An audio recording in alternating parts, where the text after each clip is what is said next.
To render individual images, it's faster if you're in the EV render. So I'm going to start off with that. And if you already have your keyframes there for the camera, then you have lots of options here. This would be a good full. Then we've got a little bit better, and then this would be the top. So I'm just going to go ahead and jump to this keyframe here. Maybe here. And this would be a good side one. Maybe a little more illumination. But I'm going to press F12. And we've got this transparency. To keep that transparency, I'm going to Image, Save As, and choose RGBA. Needs to have a good name, so put the date code at the beginning, and then what it is. Sculpture 1 will work. This is not the detail view, so I am going to put a full here. And save. Make sure it's going to your output folder.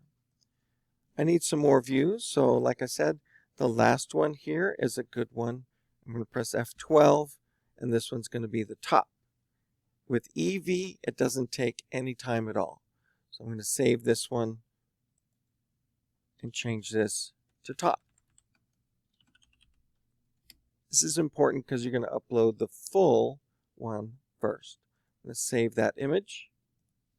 And if I want a different full, like this is another good angle, just save it as full 2 to show different angles. Now this is really more of a side, so if I wanted to get a specific one, I'm going to click and find a nice 3/4 view there. But as soon as I render, it's going to go back to where the camera is. So I need to set a temporary keyframe there. Let me make this a little bigger and go to my camera, because these are the keyframes that are making it not be at this angle. It's going to where 41 really was. If I click on it, it's back. So I'm going to select the model and get a nice 3/4 view here and insert a temporary keyframe. Go into Orange Box, right click, and put this in here, just so that when I press F12, it gives me that image. Then I can get rid of it. You need to, because otherwise it's messing up the whole animation. You can select it, press delete. There we go. So we're back to our camera. Now we also want a detail. Same thing. You can zoom in, find a spot that has a nice view of a detail here, especially that right there would be good, but set a keyframe so it doesn't move it. Only if you've already got your camera animated. Now if you want to do a cycles render, which you'll see the difference here, it's going to take longer to render. By default, the render options, you can see here that the viewport right here has 1000 light rays bouncing from the light onto the surface, each pixel, and then into the camera, and then it averages it out. So we don't need to do this many. If I press F12 here, of course it's giving me where the camera was. You can see here it's counting up to 4096. If you don't want to wait that long for your images, it must be because you're at the end of the class period. We can make changes to those render options so it goes faster. I will show you what it does with the noise reduction. So you can see here all the speckles.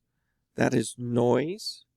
And we have a tool at the end that's going to analyze the final image and take some of those out.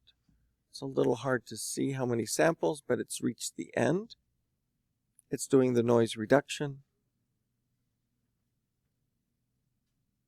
and cleans it right up.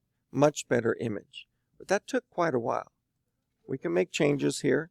This is the viewport noise reduction setting, which is still going to give us a nice one, and maybe do half that many, 2048. If you want to just put in 2000, if you want to put in 1000, it'll look pretty much like it did here.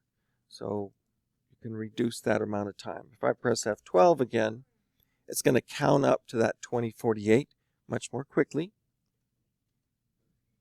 And then the noise reduction at the end will also not take so long.